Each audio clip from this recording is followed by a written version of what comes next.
ജ്യോതി മൽഹോത്ര എന്ന് പറയുന്ന യൂട്യൂബർ, നമുക്കറിയാം, ഇപ്പോൾ രാജ്യദ്രോഹ കുറ്റത്തിന് കേന്ദ്ര ഗവൺമെന്റ് അറസ്റ്റ് ചെയ്ത് കോടതിയിലും പോലീസ് കസ്റ്റഡിയിലും അന്വേഷണ ഏജൻസിയുടെ കസ്റ്റഡിയിലുമാണുള്ളത്.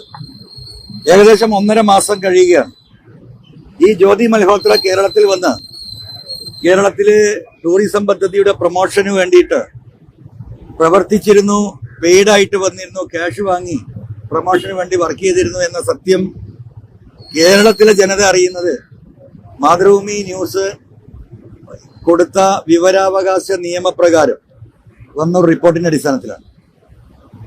അപ്പോൾ ബഹുമാനപ്പെട്ട മന്ത്രിയെ സംബന്ധിച്ച്, മുഹമ്മദ് റിയാസിനെ സംബന്ധിച്ചും ടൂറിസം ഡിപ്പാർട്ട്മെന്റിനെ സംബന്ധിച്ചും ഇവരുടെ അറസ്റ്റ് നടക്കുന്ന ഏകദേശം 1.5 മാസം മുമ്പ് തന്നെ ഈ കാര്യം വ്യക്തമായി അറിയുന്നതാണ്. എന്തുകൊണ്ടാണ് ഇത് ഒളിച്ചു വെച്ചത്? എന്തുകൊണ്ടാണ് ഇത് പുറത്തു പറയാതിരുന്നത്? രണ്ടാമത്, ഈ കേന്ദ്രം ഇത് അന്വേഷിക്കുന്ന കേന്ദ്ര ഏജൻസികളെ ഇങ്ങനെ കേരളത്തിലെ ഒരു പെയ്ഡ് ഗസ്റ്റായിട്ട് അവർ വന്നിരുന്നു എന്ന വിവരം അറിയിച്ചോ? പിന്നീട് അറിഞ്ഞിട്ടുള്ള വിവരം, ഈ പറയുന്ന ടൂറിസം മന്ത്രിയുമായിട്ട് ഇവർ നിരന്തരമായി ഫോൺ സംഭാഷണം നടത്തി എന്നതാണ്. അതെന്തിനു വേണ്ടിയാണ്?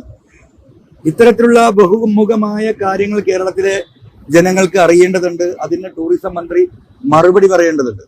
കുത്തഴിഞ്ഞ വിദ്യാഭ്യാസം, തകർന്നടിയുന്ന ആരോഗ്യം, കുഴിയെടുത്ത പൊതുമരാമത്ത് വകുപ്പ്, ഓടുന്ന പോലെ ഓടുന്ന ടൂറിസം, ഇതാണ് ഇന്ന് കേരളത്തിലെ പല വകുപ്പുകളുടെയും അവസ്ഥ.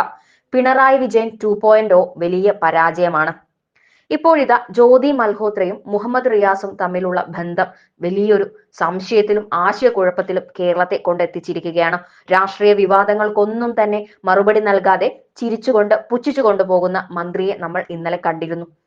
ഇപ്പോഴിതാ മണിക്കൂറുകൾക്ക് മുമ്പ് PV അൻവർ തന്റെ ഫേസ്ബുക്കിൽ ഒരു കുറിപ്പ് പോസ്റ്റ് ചെയ്യുകയുണ്ടായി.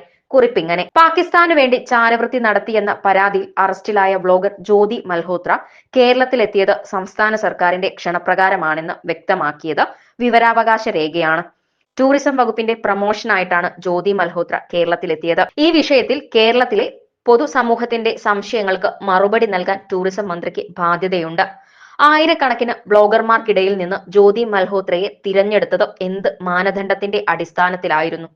ജ്യോതി മൽഹോത്ര അറസ്റ്റിലായ സമയത്ത് എന്തുകൊണ്ടാണ് മന്ത്രി PA മുഹമ്മദ് റിയാസ് ഈ വിവരം കേരളത്തിലെ ജനങ്ങളോട് തുറന്നു പറയാതിരുന്നത്? അറസ്റ്റ് വിവരം അറിഞ്ഞിട്ടും ചാരവൃത്തി പോലുള്ള ഗൗരവതമായ വിഷയമായിട്ടും ഈ വിവരം കേന്ദ്ര സർക്കാരിനെ ധരിപ്പിക്കാതിരുന്നത് എന്തുകൊണ്ടാണ്? എന്തോ സ്പെല്ലിംഗ് മിസ്റ്റേക്ക് ഉണ്ടോ? ഇതാണ് PV അൻവറിന്റെ പോസ്റ്റ്. ഇതിൽ ഉള്ള ചോദ്യങ്ങൾക്കെല്ലാം തന്നെ മറുപടി പറയാൻ PA മുഹമ്മദ് റിയാസ് ബാധ്യസ്ഥനാണ്.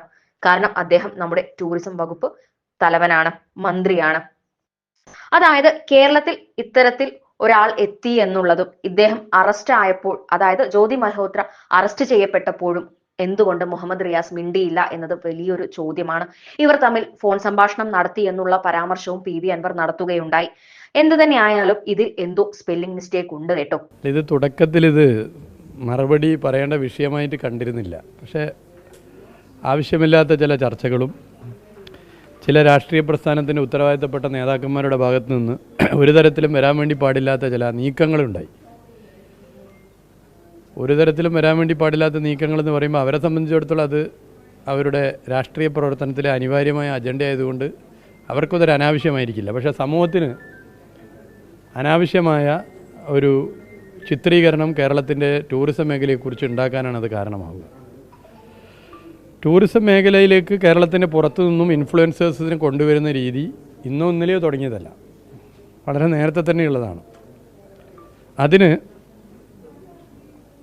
എംപാനൽഡ് ഏജൻസികൾ അവരെ ലിസ്റ്റ് ചെയ്ത് അവരെ കൊണ്ടുവരുന്നതിൻ്റെ ആദ്യാവസാന പ്രവർത്തനം നടത്തുന്നു.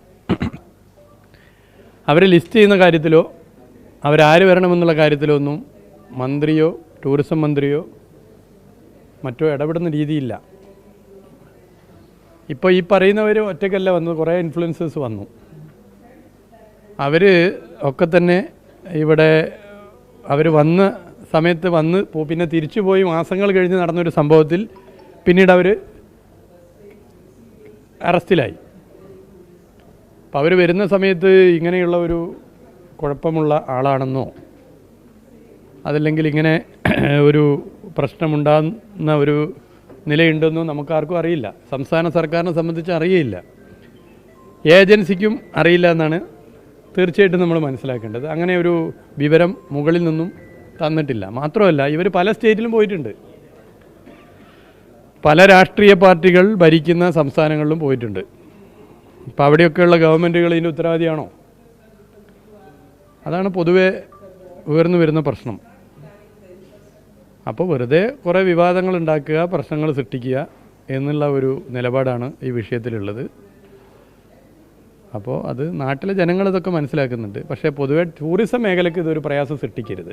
രാഷ്ട്രീയമായി ഇപ്പോൾ മന്ത്രിയെയോ ഗവൺമെൻറ്റിനെയോ ഒക്കെ ആക്രമിക്കുന്ന രീതി അത് സ്വാഭാവികമാണ്. എന്നാൽ ഇത് ടൂറിസം ഇൻഡസ്ട്രിയെയും ടൂറിസം മേഖലയെയും ബാധിക്കുമെന്ന് തിരിച്ചറിവ് ഉണ്ടാകേണ്ടത് അനിവാര്യമാണ്. ഇന്നലെ ഇപ്പോൾ നാഷണൽ മീഡിയ മുഴുവൻ, ഒരു വലിയ ഭൂരിപക്ഷം മീഡിയകൾ ഇതൊരു വലിയ ചർച്ചയാക്കി എടുത്തിരിക്കുകയാണ്. അപ്പോൾ കേരളത്തിലേക്ക് വരേണ്ട ടൂറിസ്റ്റുകൾ ഇവിടെ എന്തോ കുഴപ്പം പിടിച്ച സ്ഥലമാണ് എന്ന ഒരു തോന്നലുണ്ടാകും. അപ്പോൾ ദയവേത് ഇത്തരം പ്രചരണങ്ങളൊന്നും ആളുകൾ പുറകോട്ട് പോകും.